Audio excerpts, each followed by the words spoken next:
ہم نے اپنی غربت اپنے دیہات میں چھپا دی ہے، بالکل اسی طرح جیسے لوگ مٹی کو کارپیٹ کے نیچے چھپا دیتے ہیں۔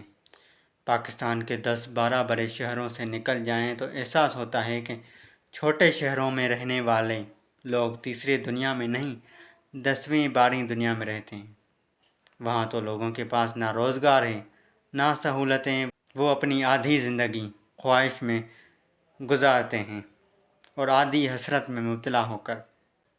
کون سی اخلاقیات سکھا سکتے ہیں آپ اس شخص کو جس کا دن سوکھی روٹی سے شروع ہوتا ہے اور فاقے پر ختم ہو جاتا ہے، اور ہم لوگوں کی بھوک مٹانے کے بجائے مسجدوں پر مسجدیں تعمیر کرتے ہیں، عالی شان مسجدیں، پرشکوہ مسجدیں، ماربل سے آراستہ مسجدیں۔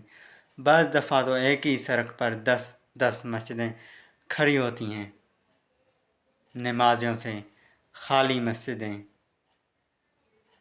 پیر کامل صلی اللہ علیہ وآلہ وسلم۔ میرا احمد۔